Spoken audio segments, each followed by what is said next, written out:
Am I audible? Yes, sir. Yes, sir. Yes, you are, sir. Yes, sir. ऐसी कितनी commissionerates हैं आपकी knowledge में जिन्होंने अपना पब्लिक नोटिस अभी तक इशू नहीं किया? सर कुछ सर हाँ जी, अहमदाबाद कमिश्नर कोचिन अहमदाबाद ने नहीं किया, नोएडा कोचीन, यस कोचीन ने नहीं किया, नोएडा ने नहीं किया, राइट। और सर भुवनेश्वर कमिश्नर भी नहीं किया है। कौन सी? भुवनेश्वर। भुवनेश्वर तो मैं तो आज तक देखा नहीं उसका public notice issue, sir Orissa. है ना। इंदौर ने नहीं किया है, जामनगर कमीशन से। जामनगर ने नहीं किया है, राइट। और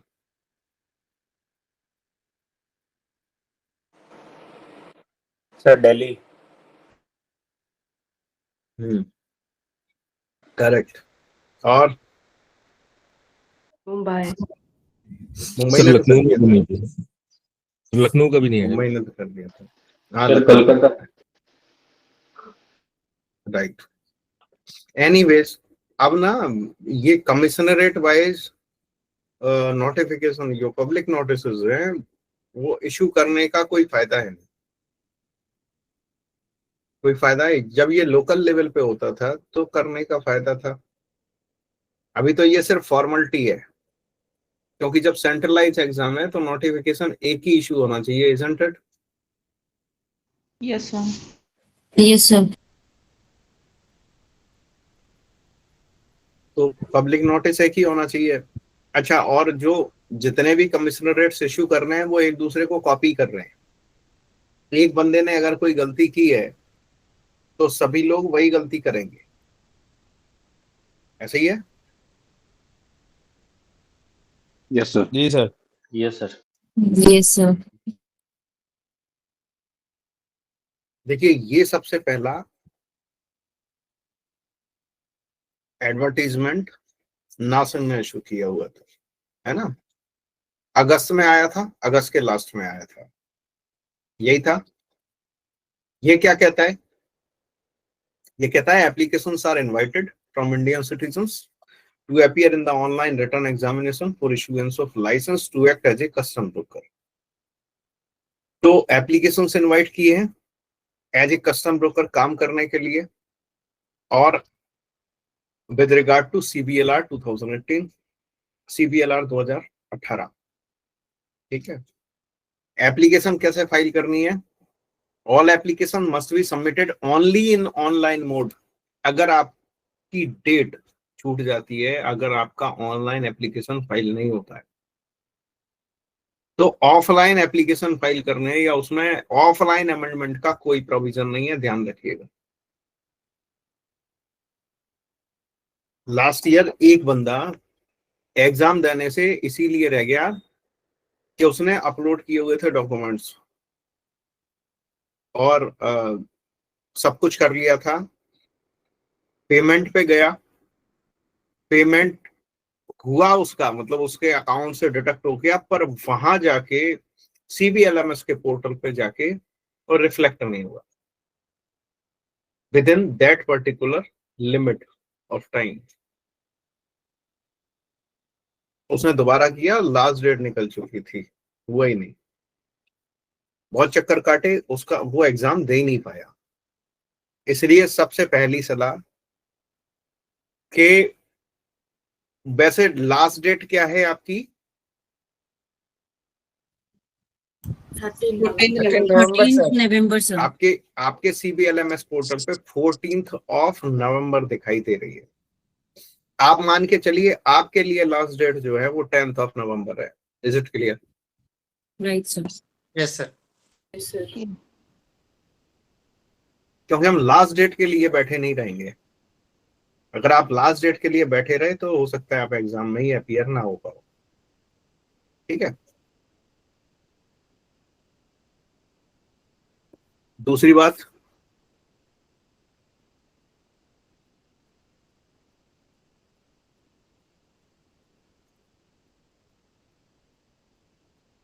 कि अपने अपने अगर पब्लिक नोटिस इशू हुआ है तो पब्लिक नोटिस पढ़ लीजिएगा उसमें सब कुछ क्लियरली लिखा हुआ है, ठीक है।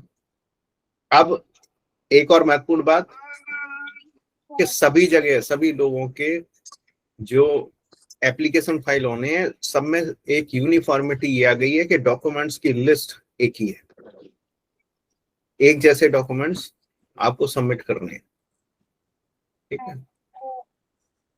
किसका माइक ऑन है प्लीज, ठीक है। ये सबसे ज्यादा इंपॉर्टेंट है, आपको जहां से एग्जाम में अपीयर होना है। Applicant should carefully choose the policy section while filling out the application form. It is essential to ensure that the application form is filled out and submitted with complete and accurate information, as it can submitted only once. एक ही बार application file होगी, गलती हो गई सुधरेगी नहीं।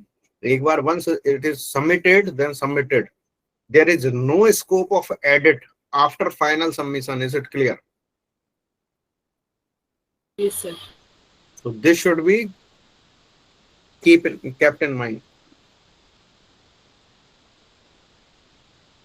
चालान आप manual चालान से भी आप पेमेंट कर सकते हो। 500 रुपीज का मैनुअल चालान के थ्रू आप पेमेंट करोगे, आपको अपलोड करने की फैसिलिटी दी हुई है चालान की। या ऑनलाइन पेमेंट कर सकते हो। कैसे करना है ऑनलाइन पेमेंट मैं आपको दिखाऊंगा, ठीक है।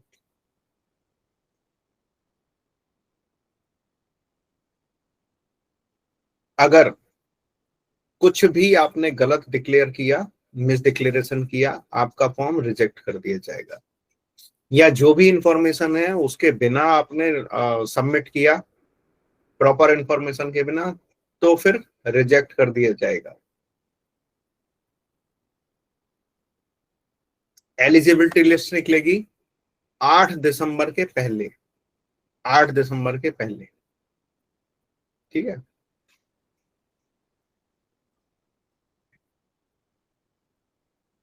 ये CBLMS का हेल्प डेस्क है, यहां से आपके रिप्लाई आते हैं।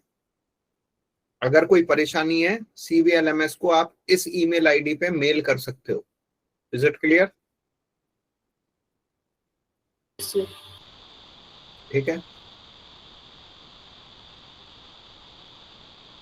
तो ये तो था एक नोट, ये आपका advertisement.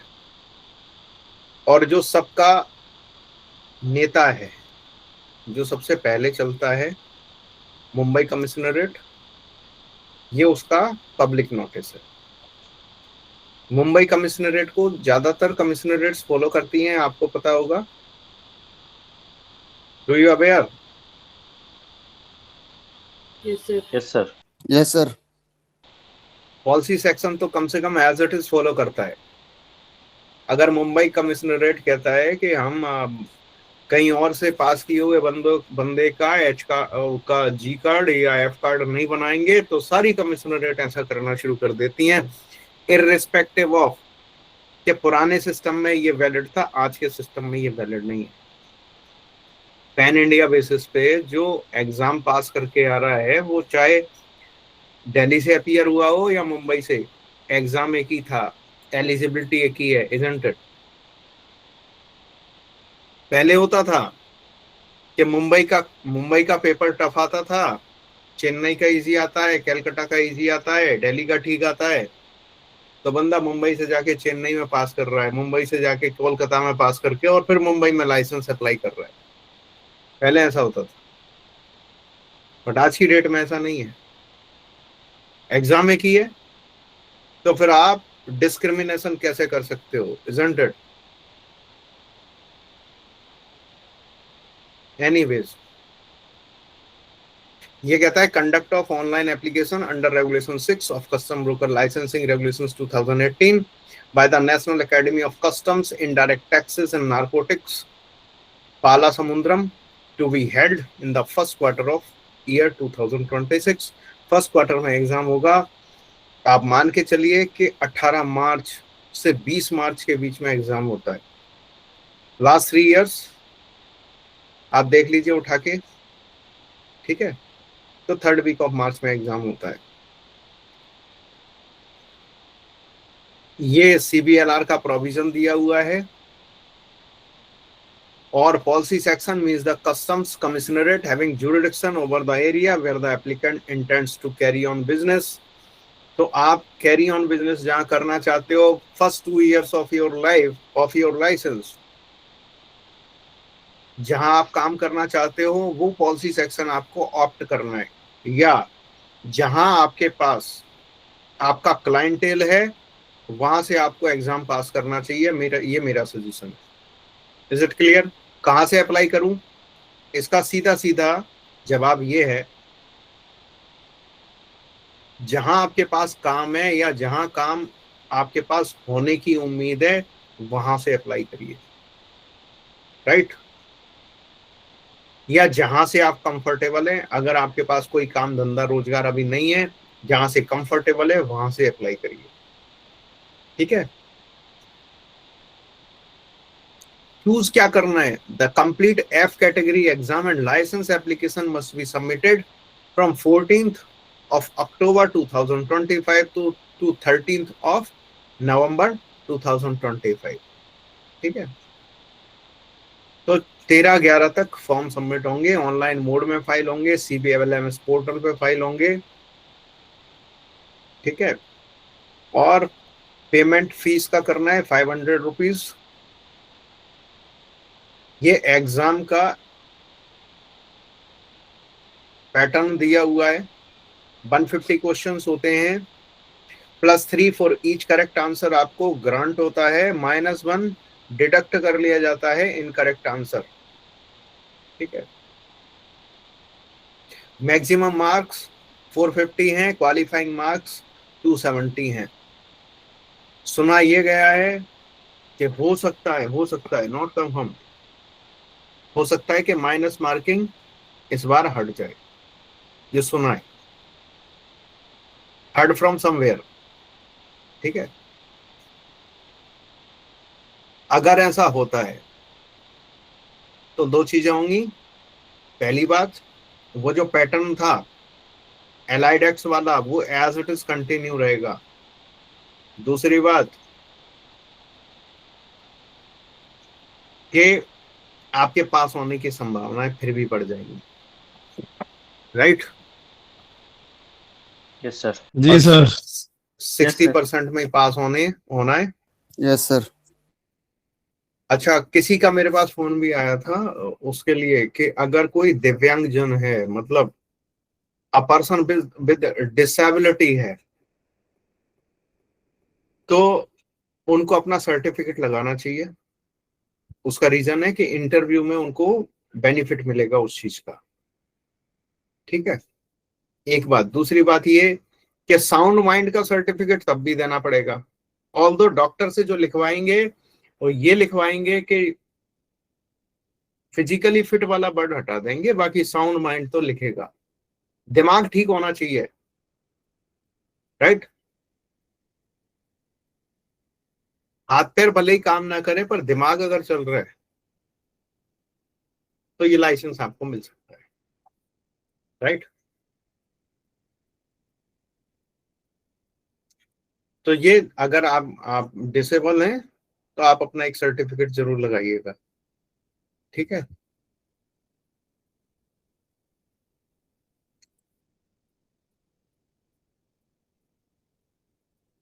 Admit card 12 days in advance आ जाएंगे आपके, ठीक है? आपको 12 दिन का समय मिलेगा। अगर दूर से कहीं से आप एप्लीकेशन फाइल करोगे तो आपको रिजर्वेशन के लिए 12 दिन का टाइम मिला हुआ है। ये कच्छ गुजरात का है पब्लिक नोटिस। अब इसमें हम टाइम बर्बाद ना करते हुए सीधे मुद्दे की बात करते हैं। सबसे पहले आपको डॉक्यूमेंट्स कौन कौन से चाहिए होंगे, ठीक है? तो लिस्ट ऑफ डॉक्यूमेंट्स मैंने आपको ऑल दो शेयर की थी शेयर नहीं की थी?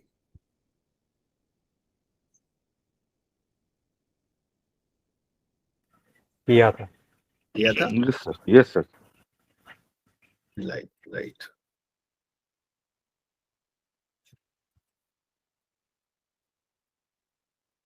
फिर भी दिखाता हूं आपको।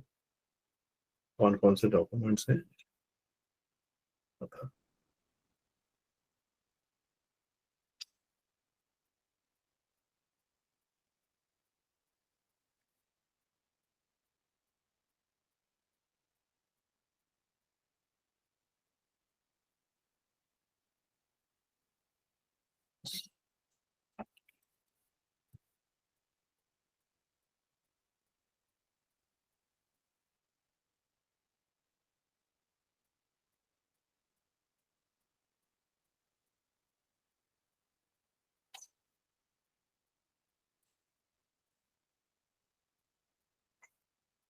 देखिए ये लिस्ट ऑफ डॉक्यूमेंट मैं फिर से भी शेयर कर दूंगा आपको, ठीक है। इसमें ये जो डॉक्यूमेंट्स आपको विजिबल हो रहे हैं ये सारे के सारे आपको उसी तरीके से अरेंज करके बिफोर हैंड रखने हैं। सबसे पहले पैन कार्ड, पीडीएफ फाइल होगी पैन कार्ड की। देखिए क्या करना है आपको, पैन कार्ड की फोटोकॉपी करवाइए और उस पर अपने सिग्नेचर कर लीजिए, कर लेंगे। फिर उस साइंड फाइल को स्कैन करना है और स्कैन करके 1 MB से कम की फाइल बनानी है, right? Is it clear? Same Yes, sir. Case with Aadhaar card. Aadhaar card आपको फोटोकॉपी करनी है या प्रिंट आउट निकालना है, सिग्नेचर करने, ये दोनों चीजें सेल्फ अटेस्टेड। जितने भी डॉक्यूमेंट्स हैं आपके, जितने भी डॉक्यूमेंट्स हैं सबकी फोटोकॉपी करके, साइन करके, सेल्फ अटेस्ट करके स्कैन करना है। Is it clear?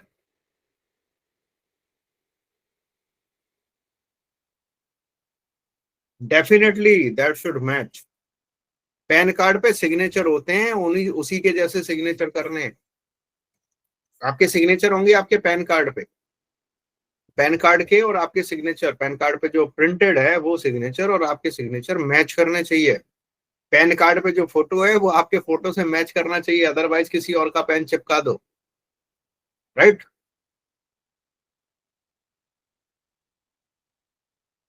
Address proof, अगर आपका आधार कार्ड पे जो एड्रेस है वही एड्रेस आपका एक्चुअली में है तो आपको एड्रेस प्रूफ की कोई जरूरत नहीं। कोई भी ले सकते हैं Madhu ji, black and white copy ले सकते हैं, कलर कॉपी ले सकते हैं। देयर इज नो बार, नहीं मांगा है कि कलर हो, ब्लैक एंड व्हाइट हो, ठीक है, बट सेल्फ अटेस्टेड होना चाहिए।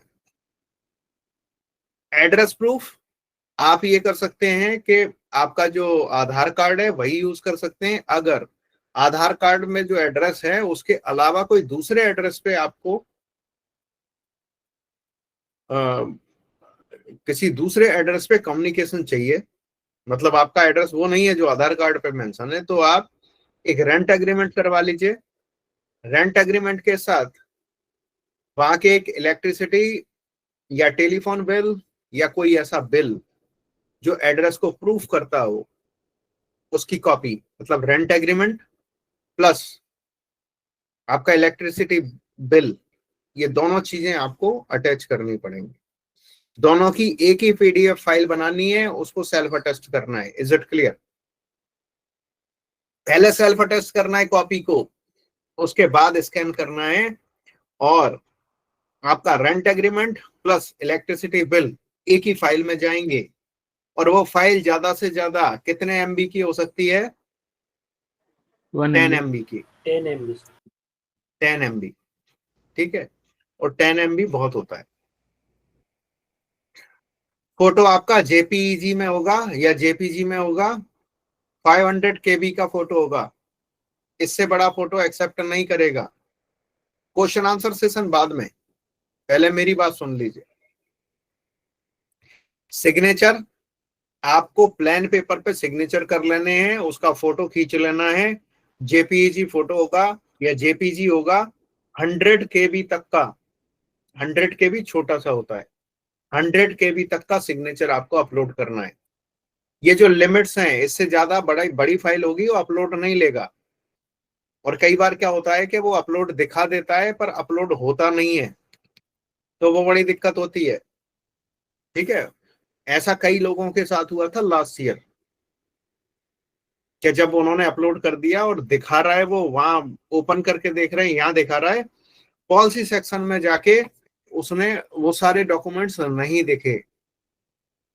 फिर इन्होंने तो मौका दे दिया था हमारे यहाँ दिल्ली वालों ने, बट हो सकता है आपकी पॉलिसी सेक्शन आपको मौका ना दे रीसबमिशन का, डॉक्यूमेंट्स का, तो फिर आपको दिक्कत होगी। इसलिए ये जो लिमिट्स हैं इनका ध्यान रखना है। Is it clear?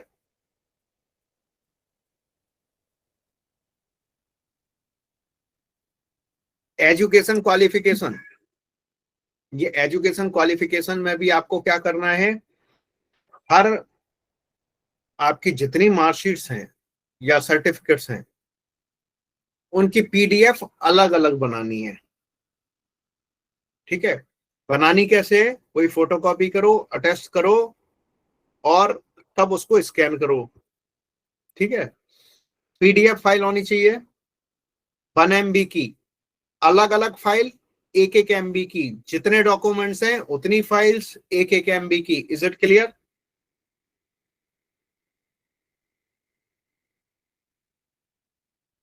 अगला देखिए, proof of sound mind. Sound mind का certificate, debatable question. Sound mind का सर्टिफिकेट क्या करना है आपको? साउंड माइंड का सर्टिफिकेट डॉक्टर से बनवाना है। और डॉक्टर कौन होगा? RMP, registered medical practitioner. अब ये रजिस्टर्ड मेडिकल प्रैक्टिशनर कौन होता है? एक मेडिकल काउंसिल ऑफ इंडिया होती है, जैसे बार काउंसिल होती है वैसे मेडिकल काउंसिल होती है। मेडिकल काउंसिल ऑफ इंडिया जितने भी प्रैक्टिसिंग डॉक्टर्स हैं उनको एक नंबर अलॉट करती है ना? तो वो नंबर जिसके पास होगा वो रजिस्टर्ड, रजिस्टर्ड मतलब किसके साथ रजिस्टर्ड?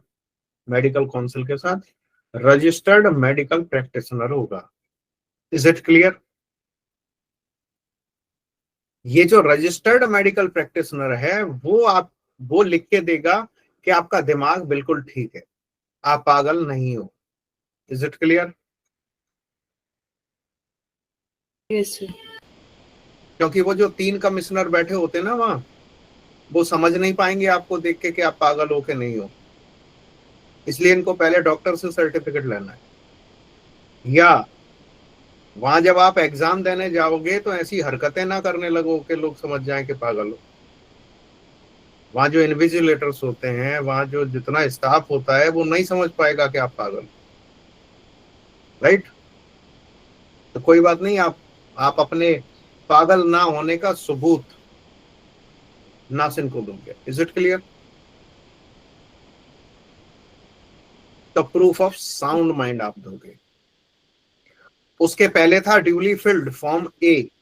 फॉर्म ए कैसे आपको ड्यूली फिल्ड करना है वो मैं आपको अभी बताता हूं। अगला है आपका फाइनेंशियल वायबिलिटी सर्टिफिकेट। ये सॉल्वेंसी सर्टिफिकेट भी हो सकता है या इसकी हेडिंग फाइनेंशियल वायबिलिटी सर्टिफिकेट होती है। पीडीएफ फाइल बनानी है, 1 MB की बनानी है, इसको सेल्फ अटेस्ट करने की कोई जरूरत नहीं।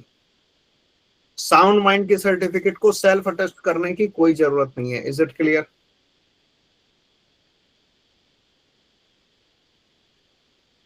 क्योंकि वो आपका सर्टिफिकेट नहीं है, वो किसी और ने इश्यू किया है। ये फाइनेंशियल वायबिलिटी क्या होती है?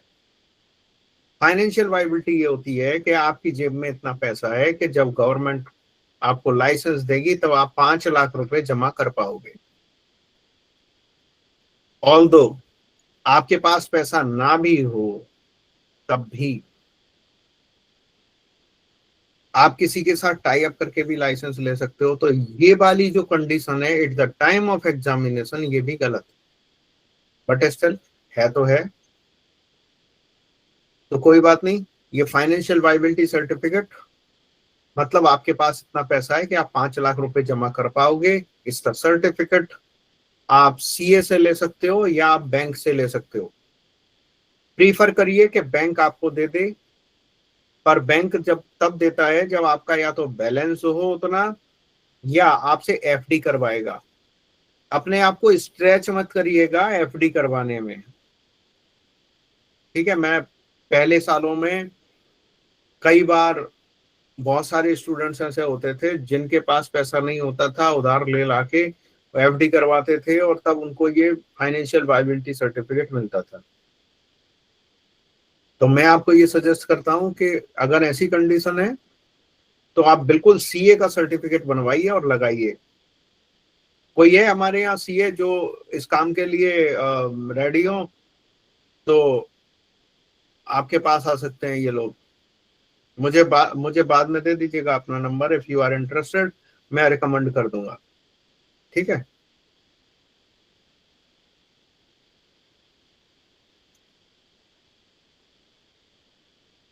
ठीक है, तो ये फाइनेंशियल वायबिलिटी सर्टिफिकेट में आप सीए का सर्टिफिकेट लगा दीजिए, कोई इशू नहीं।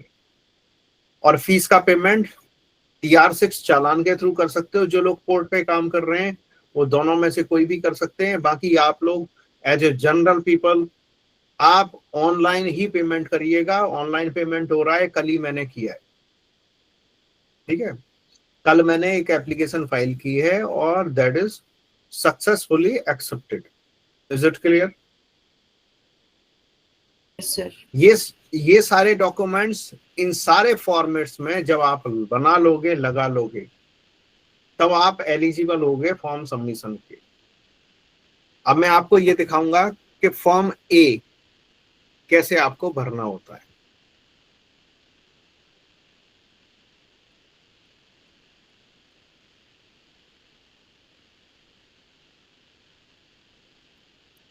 फॉर्म ए भी मैंने आपको शेयर किया हुआ था।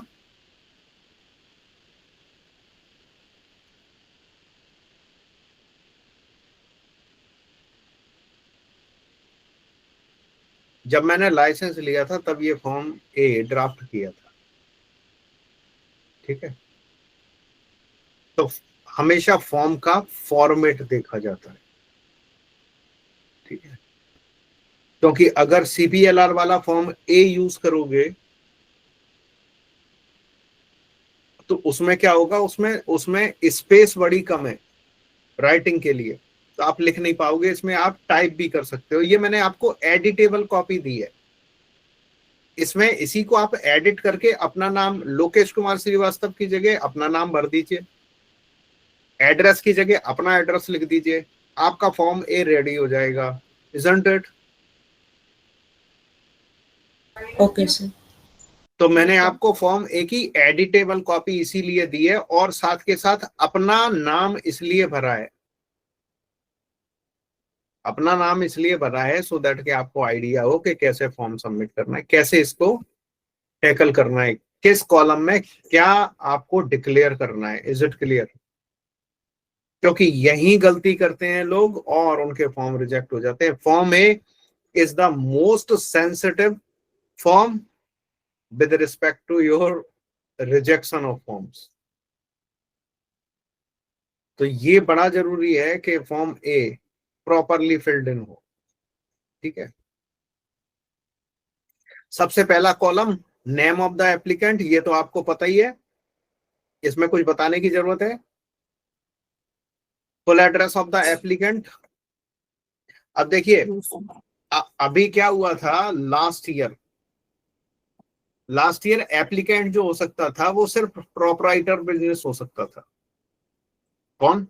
सिर्फ और सिर्फ प्रोपराइटर, या तो प्रोपराइटर या फर्म या कंपनी, ये तीन ऑप्शन थे। प्रोपराइटर का मतलब एज ए इंडिविजुअल आपने कोई बिजनेस एंटिटी बनाई हुई है, अभी आप एज ए इंडिविजुअल एप्लीकेंट हो, बिजनेस एंटिटी नहीं है आपकी। तो हमने इसको रिप्रेजेंट किया था through DCBA, Delhi custom broker association, और भदौरिया जी के प्रयासों से इंडिविजुअल, भदौरिया जी मतलब प्रेसिडेंट ऑफ DCBA, ये इंडिविजुअल एप्लीकेंट को उन्होंने अलाउ किया। अदरवाइज प्रोपराइटरशिप बिजनेस को अगर अलाउ कर रहे होते तो आपको एक या तो GST का रजिस्ट्रेशन करवाना पड़ता या एमएसएमई में रजिस्ट्रेशन करवाना पड़ता, या शॉप एंड एस्टैब्लिशमेंट एक्ट में रजिस्ट्रेशन करवाना पड़ता। मतलब एक डॉक्यूमेंट आपका और बढ़ जाता और आपको फालतू की परेशानी होती है। अगर जीएसटी रजिस्ट्रेशन आपने करवा दिया तो उसके रिटर्न फाइल करने होते हैं, चाहे तो आप नील रिटर्न फाइल करो, ऐसे ही है।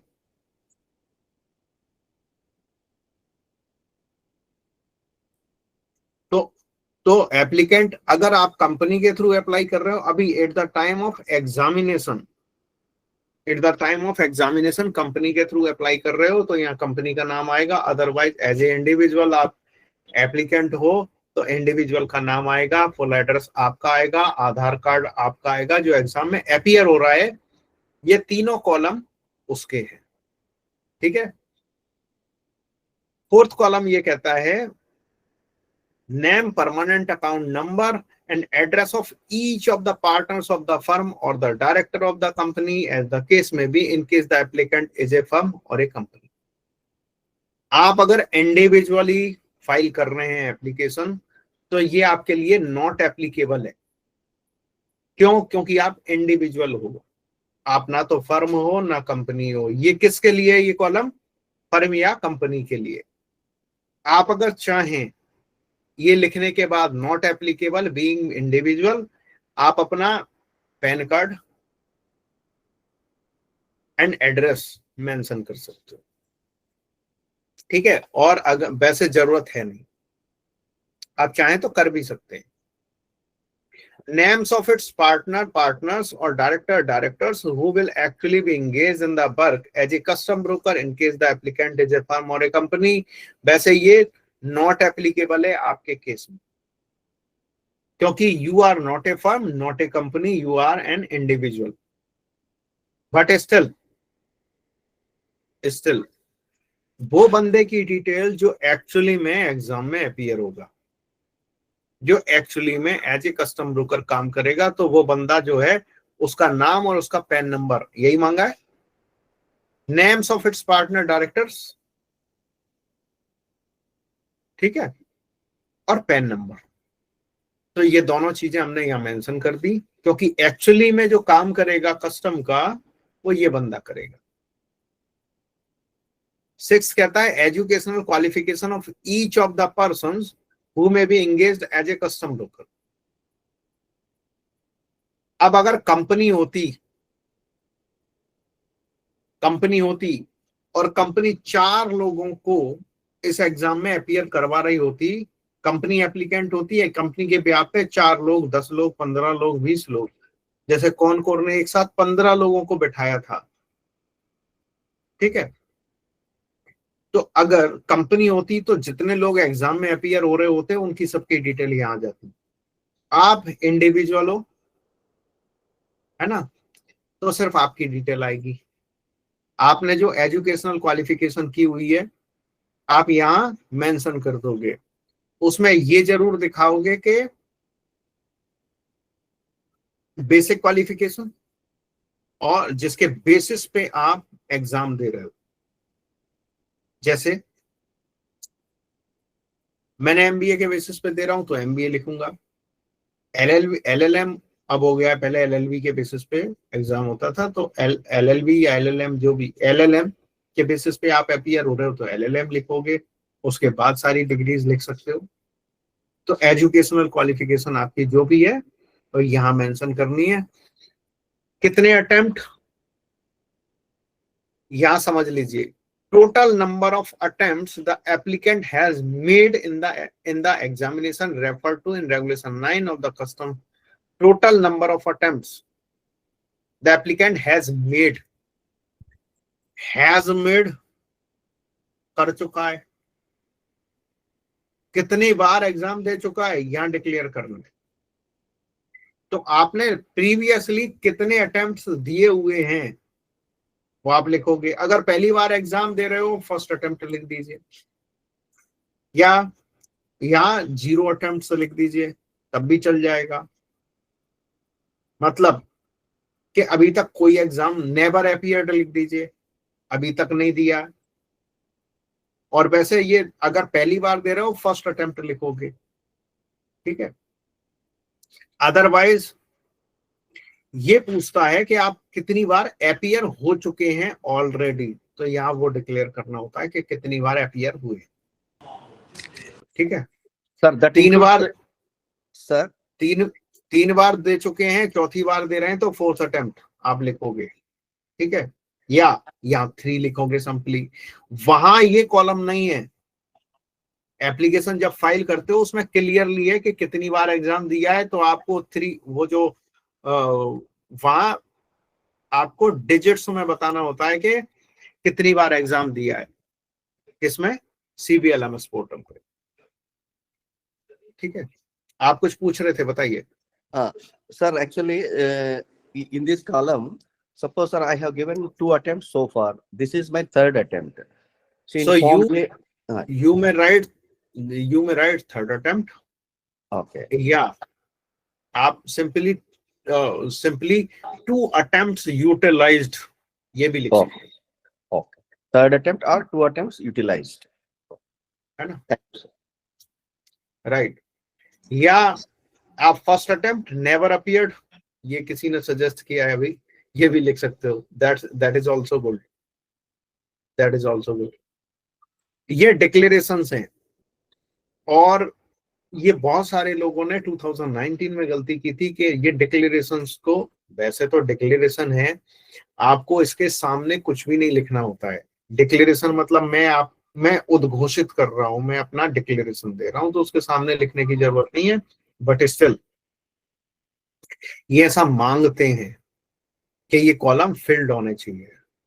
तो I have working knowledge of English, local language Hindi, तो expert knowledge of Hindi and English, जो भी आपको एक्सपर्ट हो या आपका सेटिस्फैक्टरी नॉलेज हो, वट एवर इट इज, आप यहाँ मेंशन करोगे कि हिंदी और अंग्रेजी आती है, या हिंदी ज्यादा आती है अंग्रेजी कम आती है, या अंग्रेजी ज्यादा आती है हिंदी कम आती है, वट एवर।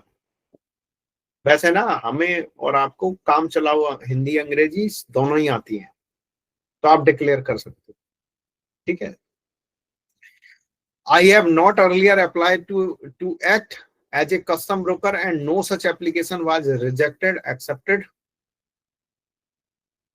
देखिए, अभी जो आप एप्लीकेशन फाइल कर रहे हो वो एग्जाम में अपीयर होने के लिए फाइल कर रहे हो, या आप लाइसेंस के लिए फाइल कर रहे हो? किस लिए फाइल कर रहे हो? एग्जाम के लिए। तो आपने कभी लाइसेंस के लिए एप्लीकेशन फाइल की थी?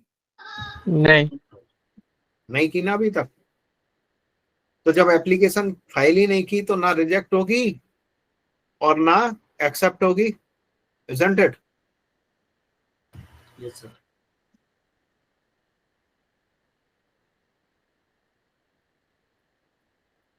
कहां से आ रहे हैं? Sir, what about this declaration in 7th column?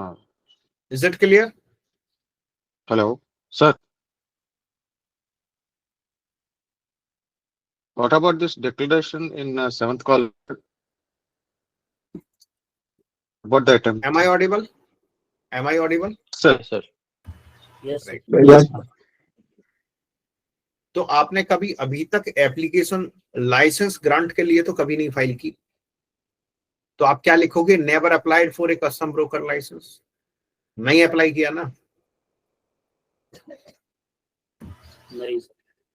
Right. अगला देखिए, द फर्म और company by whom the undersigned is employed have earlier held a custom broker license or custom broker's license under Custom House Agent Licensing Regulations 1984 or Custom House Agent Licensing Regulation 2004 or these regulations, and it was cancelled or suspended, not cancelled, not suspended. उनके लिए, उन companies, उन firm के लिए है जहां as a employ कोई बंदा जा रहा हो, वो डिक्लेयर करेगा कि जिस कंपनी, जिस फर्म में मैं लाइसेंस अप्लाई कर रहा हूं उस फर्म के पास पहले लाइसेंस था या नहीं था। तो अभी तक आपने एप्लीकेशन फाइल नहीं की है, ना ही आप लाइसेंस के लिए एप्लीकेशन फाइल कर रहे हो, इसलिए नॉट एप्लीकेबल आएगा। Is it clear?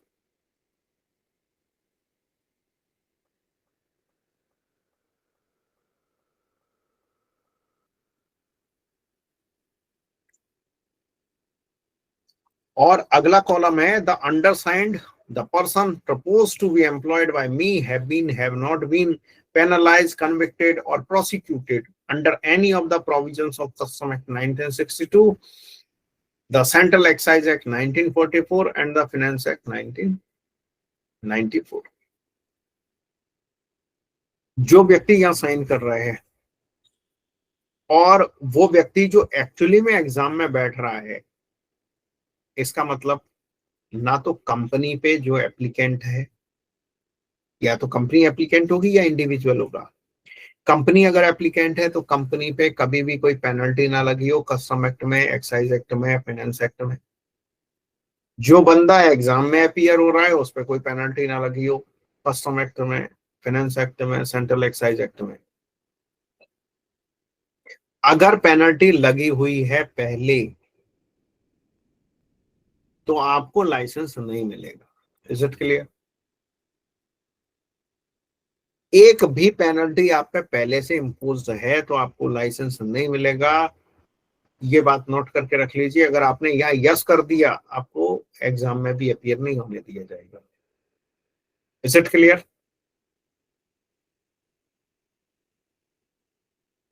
तो हमने क्या डिक्लेयर किया इसमें? नेवर बीन पेनलाइज और कन्विक्टेड अंडर एनी लॉ। ठीक है। और सीबीएलआर में जो एलिजिबिलिटी है रेगुलेशन 5 में, वो ये भी कहता है कि आप पे ना तो कोई कोर्ट केस चल रहा हो, ना किसी केस में आप जिसमें मोरल टर्पिट्यूड हो, नैतिक पतन वाली बात हो, उसमें आप कन्विक्टेड ना हुए हो, मतलब दोषी सिद्ध ना हुए हो। तो इसलिए यहां हमने क्या लिखा? नेवर बीन पेनलाइज और convicted under any law. Right? बात समझ आ गई?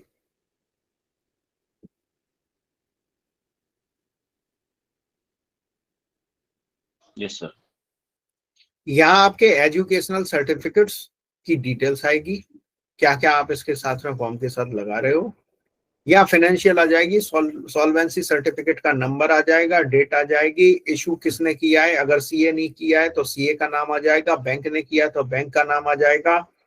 अगर TR6 चालान के थ्रू आप फीस सबमिट कर रहे हो तो TR6 चालान की डिटेल्स यहाँ आ जाएगी, अदरवाइज ये कॉलम खाली रहेगा। अगर आप ऑनलाइन मोड में पेमेंट कर रहे हो ये कॉलम खाली रहेगा। और यहाँ आपको सिग्नेचर करने हैं, यहाँ आपको सिग्नेचर जरूर करने। कई बार क्या होता है, बंदा सब कुछ प्रिपेयर कर लेता है, सारी चीजें करने के बावजूद यहाँ सिग्नेचर करना भूल जाता है और उसका फॉर्म रिजेक्ट हो जाता है। Is it clear? एक बंदे को मैं जानता हूं, 2017 की बात है, बंदा फॉर्म पे साइन करना ही भूल गया था। फिर उसको याद आया बाद में, फिर उसने मुझे बताया, फिर मैं उसको कस्टम हाउस लेके गया, उसका फॉर्म निकलवाया, उसके सिग्नेचर करवाए। राइट? तो ये अब गलती नहीं करना है, क्योंकि ये ऑनलाइन अपलोड हो जाएगा तो फिर कोई कुछ नहीं कर पाएगा। Is it clear? फिर तो सीधे रिजेक्शन आएगा।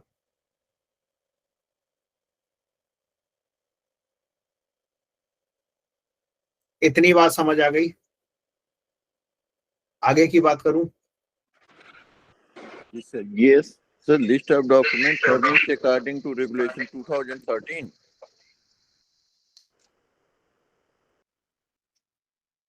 2018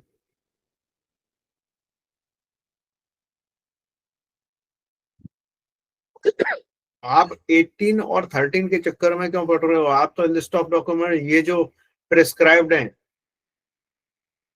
एग्जामिनेशन के लिए, उनकी बात करो ना। सर एजुकेशन सर्टिफिकेट में सारा डालना पड़ेगा, जैसे MBA, ग्रेजुएशन, 12th, 10th।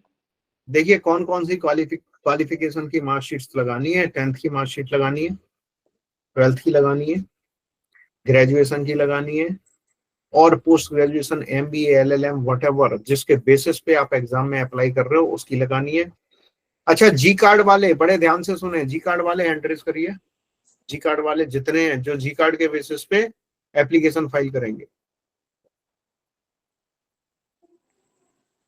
जिनकी एलिजिबिलिटी जी कार्ड के बेसिस पे आती है वो सारे लोग हैंड रेज करें। जी कार्ड वालों को एक बात विशेष ध्यान रखनी है कि जी कार्ड की सर्टिफाइड कॉपी, इसका मतलब सेल्फ अटेस्टेड कॉपी आपको अपलोड जरूर करनी है। उसमें कॉलम नहीं है, CBLMS में कोई कॉलम नहीं है जी कार्ड को अपलोड करने का।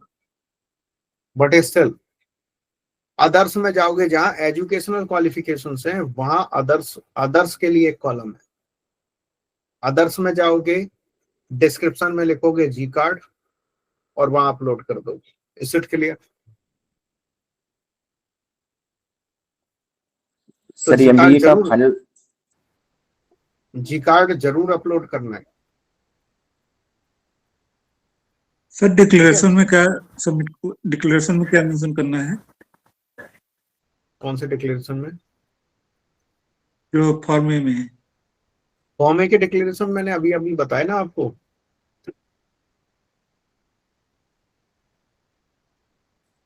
अभी जो मैंने आपको बताया वो क्या बताया था? फॉर्म ए के डिक्लेरेशन ही तो बताए। जी कार्ड के केस में पूछते होंगे कुछ। जी कार्ड में क्या डिक्लेयर करोगे? आपने लाइसेंस अप्लाई किया है कभी? नहीं किया ना। सर उसमें जो एक ऑप्शन डिक्लेरेशन है उसको ब्लैंक छोड़ना है या कुछ मेंशन करना है, उससे ही कंफर्म करना है? कौन सा? ऐसे हवा में बात मत करिए, नंबर बताइए मुझे कौन सा वाला डिक्लेरेशन। सर 7 नंबर पे था वो शायद, 7 नंबर में। 7 पे था शायद।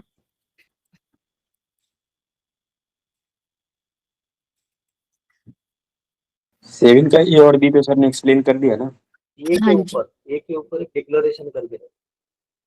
कोई बात नहीं, खोल रहा हूँ, बताता हूँ। मैं भी आपको कंफर्म बताऊंगा करें।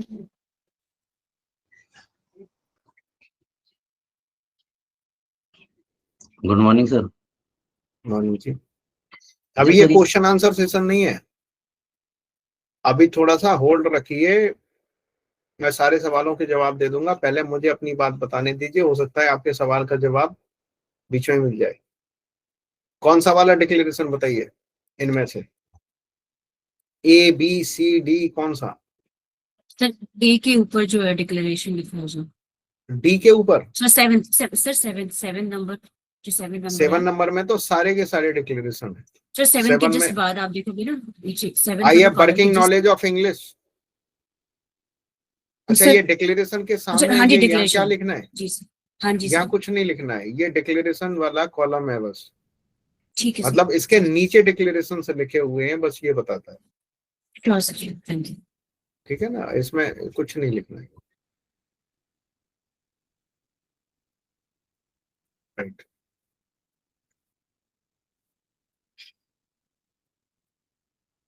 इतनी बात सबको समझ आ गई? जी सर। Yes sir. आपके सवाल हैं, आप नोट कर लीजिए, या तो सवालों को नोट कर लीजिए या हैंड टू हैंड अपने सवाल आप चैट पे पोस्ट कर दीजिए। मैं एक एक करके सबके जवाब दे दूंगा, यू डोंट वरी। ठीक है, अब देखिए कैसे आपको अप्लाई करना है।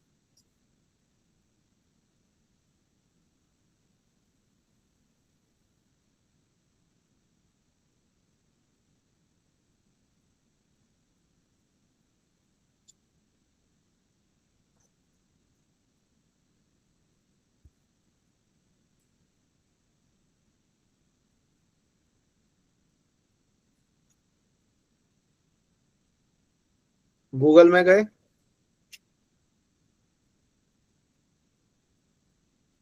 CBLMS और आप डालिए लॉगिन। CBLMS लॉगिन में गए, ठीक है। यहां देखिए CB लॉगिन करके आ रहा है, ठीक है। आपको न्यू यूजर रजिस्ट्रेशन करना है। कुछ बेसिक सी डिटेल आपसे मांग रहा है। Register as CB applicant, importer exporter. तो you are registering as CB applicant, right? You are registering as CB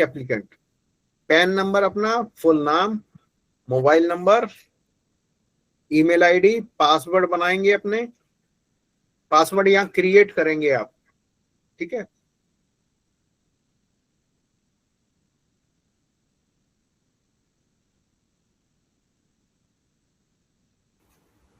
यहाँ अपना पासवर्ड क्रिएट करेंगे, कैप्चा डालेंगे और आपका लॉगिन आईडी पासवर्ड बन जाएगा CPLMS पोर्टल पे। Is it clear? Yes, sir. इतना कर लिया, उसके बाद सारे डॉक्यूमेंट्स आपके एक जगह रेडी करके रखिएगा जब आप अप्लाई करें, ठीक है। इसके बाद आपको क्या करना है कि सीधे सीधे लॉगिन करना है आपको अपने CPLMS अकाउंट में।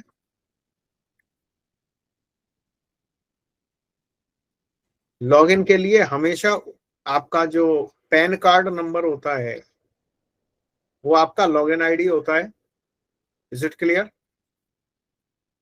Hello, yes sir. आपका Yes, pan sir. Card number आपका लॉगिन आईडी होता है और पासवर्ड जो वो जो आपने क्रिएट किया था वो पासवर्ड होता है, ठीक है जी। तो आप सबसे पहले लॉगिन करेंगे,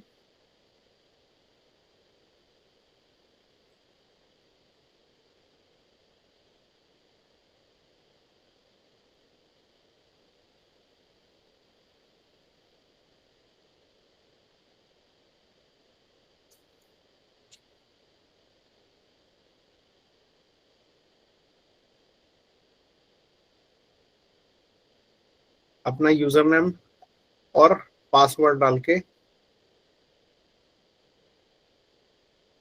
दिखाई दे रहा है आपको? Can you see? Yes sir.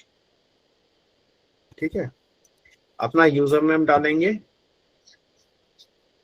जो भी पासवर्ड आपने क्रिएट किया था। ये आप देखिए पैन कार्ड नंबर है, ये आपने पैन कार्ड नंबर डाला, पासवर्ड डाला and you are ready to go, और कैप्चा डाला।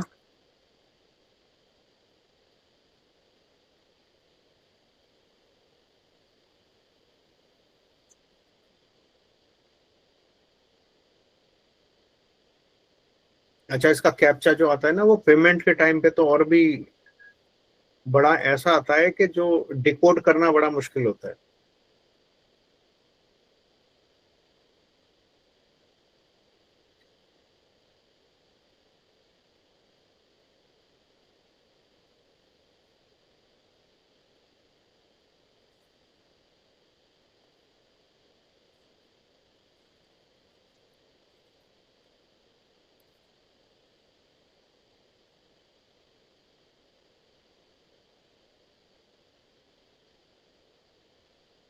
आपके पास OTP आएगा, आप OTP डालोगे,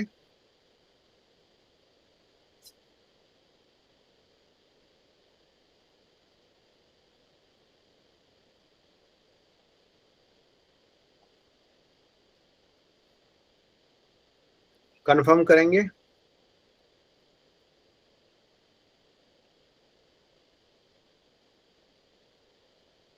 ये आपका CPLMS का स्क्रीन खुल जाएगा after login, right.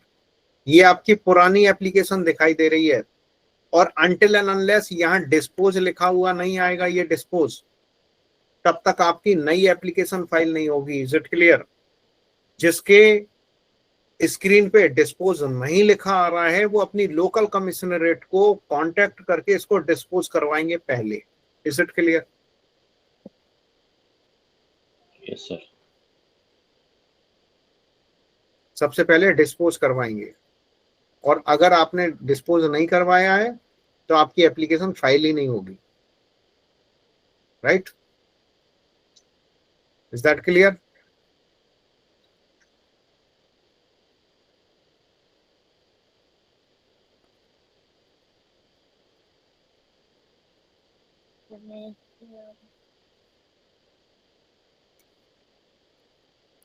Sir, I have a question. Please don't. Just a minute. Let me finish first.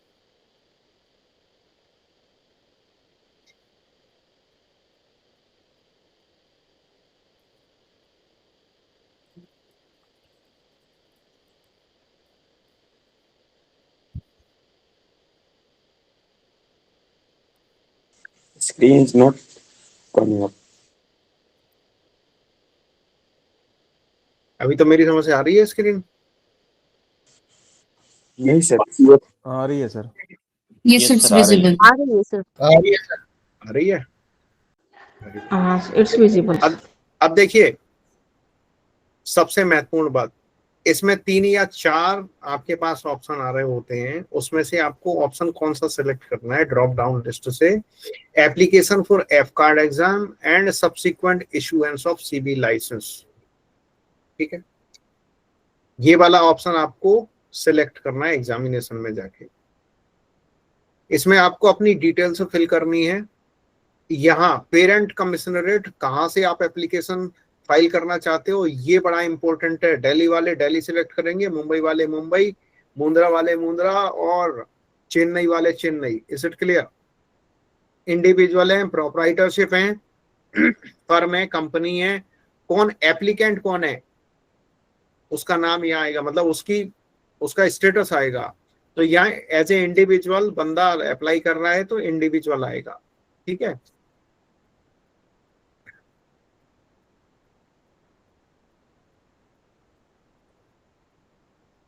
अब और देखिए आगे,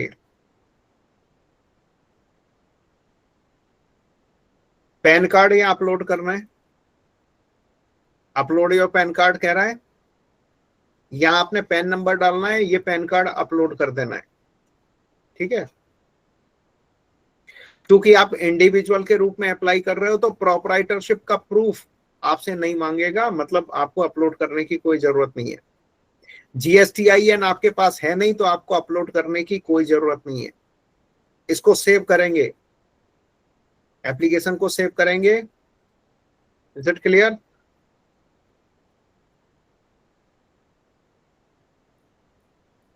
is it clear till now? Yes sir. Yes, sir. Yes, sir.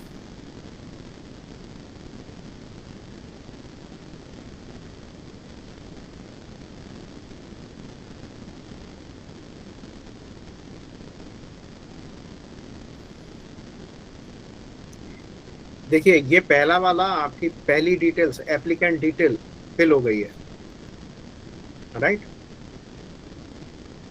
Is it clear? Yes sir. Sir मेरा GST है, मगर हम individual करना चाहते हैं तो आपको GST नहीं अप्लाई करने, नहीं आपको अपलोड करने की जरूरत है। अगर आप इंडिविजुअल एप्लीकेंट हैं तो ना तो आपको प्रोप्राइटरशिप का प्रूफ देना है और ना ही आपको कुछ और कोई और डॉक्यूमेंट देना है। आपको अपने बेसिक डॉक्यूमेंट देना है, ठीक है।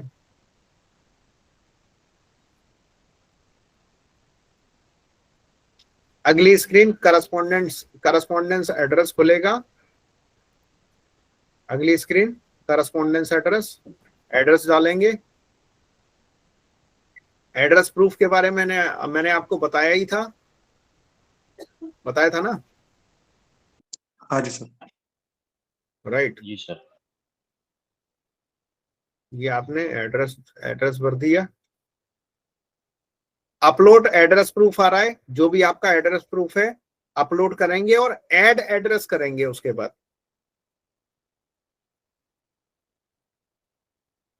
ऐड एड्रेस कर देंगे, ठीक है।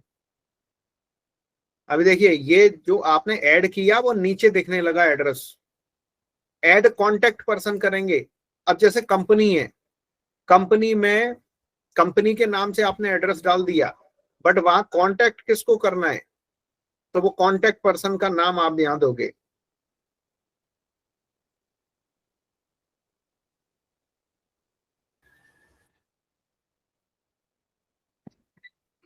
कांटेक्ट पर्सन कंपनी के केस में आपको भरना है। इंडिविजुअल के केस में भी आपको अपना नाम, अपनी डिटेल्स यहां भरनी है। Is it clear? Individual proprietorship के केस में आप खुद ही कॉन्टेक्ट पर्सन हुए ना, हुए नहीं हुए? Right, sir. Yes sir. तो आपको अपनी डिटेल्स यहाँ अलग से भी भरनी है, ठीक है? वो आपसे सारी डिटेल मांग रहा है कि उस बंदे का कांटेक्ट पर्सन का एड्रेस दो, पैन कार्ड दो, आधार कार्ड दो, मोबाइल नंबर दो, ईमेल आईडी दो, सारी डिटेल्स आपकी जो भी है वो आप यहाँ फिल कर दोगे और सेव कर दोगे। सेव कर दिया, कांटेक्ट पर्सन की डिटेल यहाँ सेव हो गई नीचे, देखिए।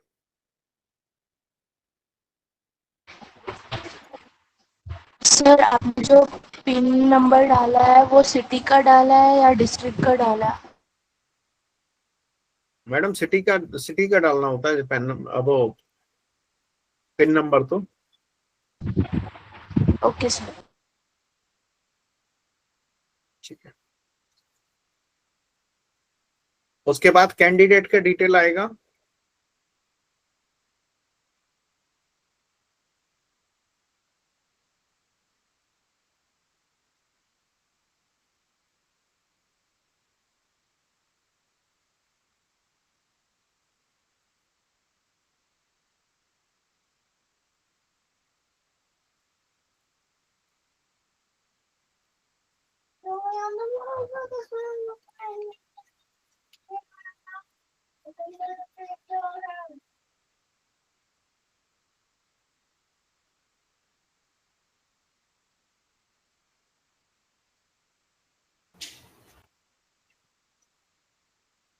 Is my screen visible? Yes, sir. No. Yes, sir. No, sir. Not sir. visible. No, sir. Not visible, sir. Not visible. Right. No, sir. You are visible only. No, sir. Screen. I am visible, but that is not a screen. Now, अब आप आ गए candidate detail पे। Candidate detail आप fill करोगे। अभी भी नहीं है सर विजिबल। अरे बिल्कुल होगा। Now it's visible. हो गया सर। अपना फोटो हटा दूं?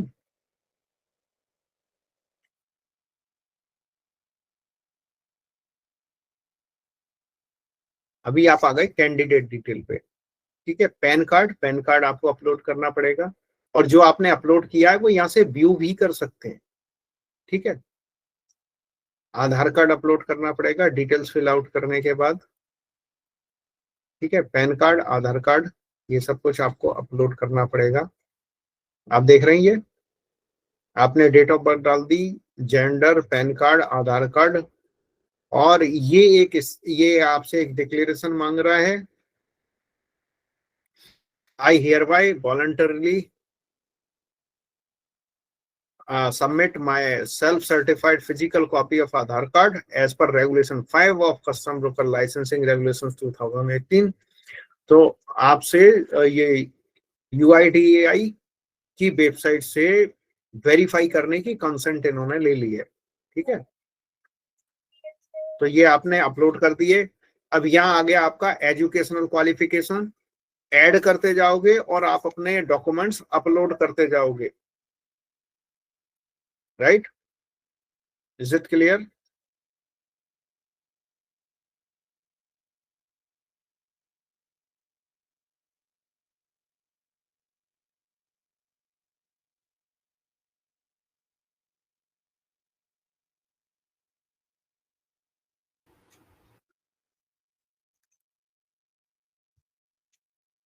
आपने सारे डॉक्यूमेंट्स अपलोड कर दिए वहां।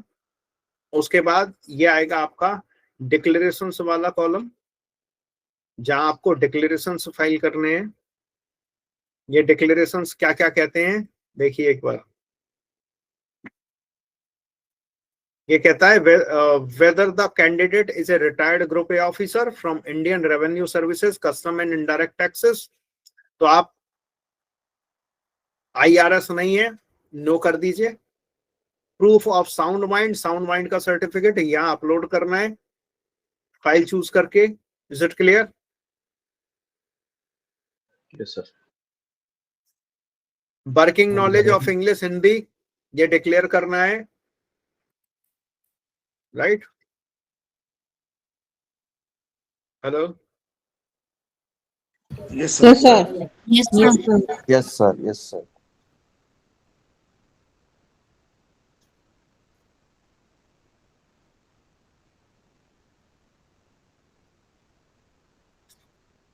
Working knowledge of English, yes. Working knowledge of Hindi, yes. Proof of sound mind आपने अपलोड कर दिया है. लोकल लैंग्वेज अगर आपको कोई आती है, या मेंशन करिए कि कौन सी लोकल लैंग्वेज आपको आती है. बंदा गुजरात से था, गुजराती उसको आती है. यहां ये कहता है total number of attempts the applicant has made in the examination refer to in regulation 9, या जितने भी रेगुलेशंस हुए हैं उनमें. तो कितने कितने टोटल नंबर ऑफ अटेम्प्ट्स वो यूटिलाइज कर चुका है, उसका डिक्लेरेशन आएगा.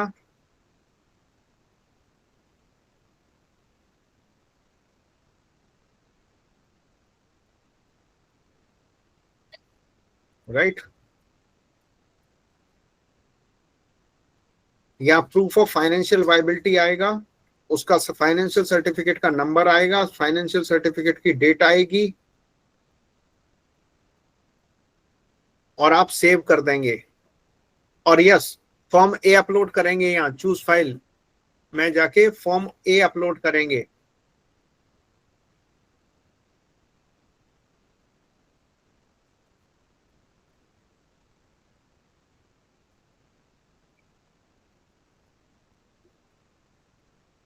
फाइल अपलोड करने के बाद सेव कर देंगे. अब ये डिक्लेरेशन वाला पेज आ गया. ये डिक्लेरेशन आप देंगे.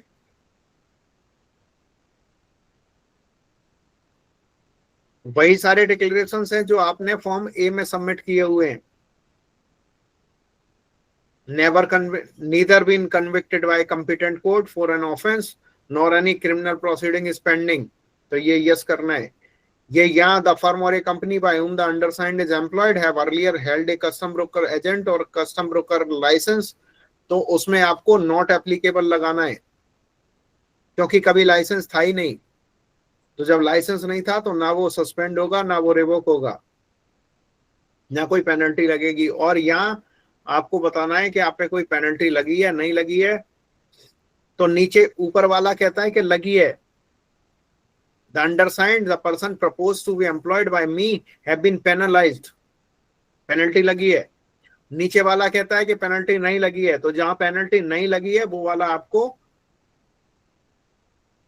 सिलेक्ट करना है, और नीचे डिक्लेरेशन पे टिक करना है. रेडियो बटन है, आपको टिक करना है नीचे.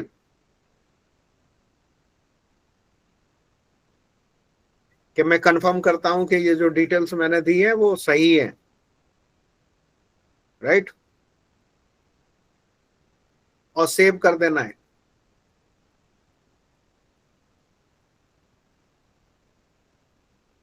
राइट? सेव करने के बाद आप पेमेंट पेज पे पहुंच जाओगे. अगर आपने पहले से TR6 जमा किया हुआ है तो ऊपर वाला ऑप्शन है अपलोड फी पेमेंट, और अगर नहीं है तो नीचे वाले ऑप्शन के थ्रू जाएंगे, ये आपकी डिटेल्स आ जाएगी. पेमेंट ऑप्शन पे जाएंगे, पे करेंगे.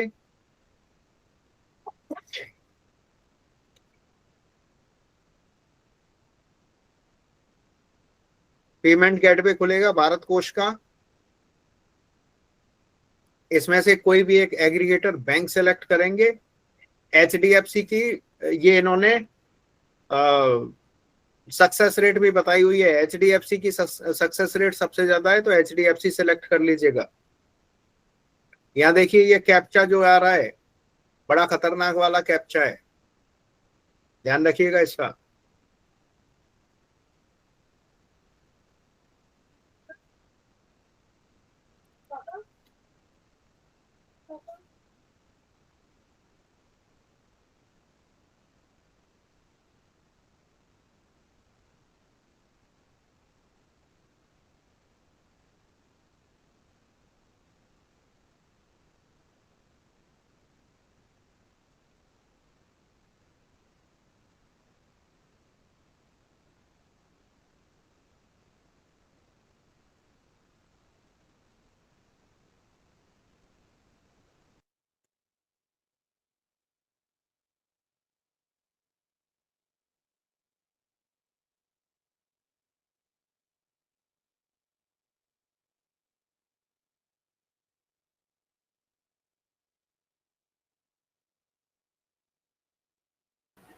यूपीआई थोड़ा सा इजी है इसमें, तो यूपीआई से आप कर सकते हो।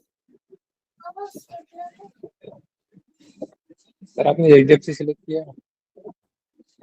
एचडीएफसी तो एग्रीगेटर है, उस बैंक के थ्रू रूट होगा पैसा उनके अकाउंट में।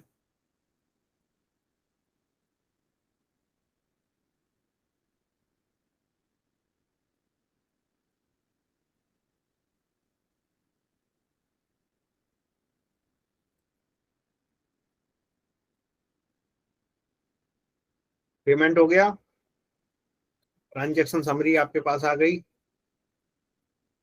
ये आपकी एप्लीकेशन दिखाई देने लगी है इसमें, ठीक है।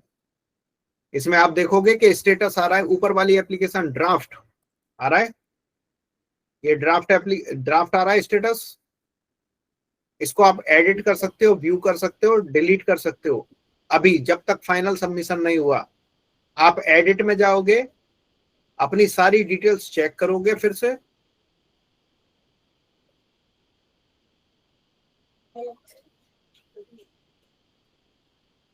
आप अपनी डिटेल्स चेक करोगे और चेक करने के बाद फाइनल सबमिशन करोगे। Got it? और फाइनल सबमिशन जैसे ही हो जाएगा वैसे ही आ जाएगा सबमिटेड। क्या आएगा? सबमिटेड।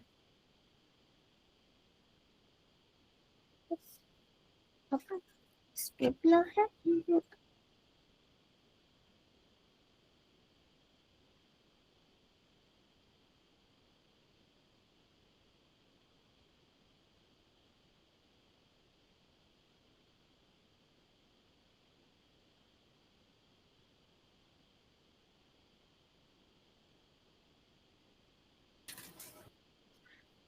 ये दिखाई दे रहा है सबमिटेड। Yes, sir. आ गया सबमिटेड। यहाँ सबमिटेड आ जाएगा, आपका एप्लीकेशन फॉर्म सबमिट हो गया।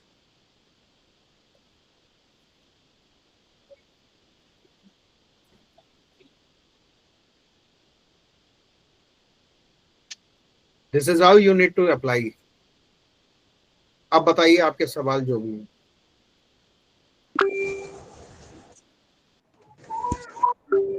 तो फाइनेंशियल डॉक्यूमेंट में आपको क्या अपलोड करना है सर? Financial viability certificate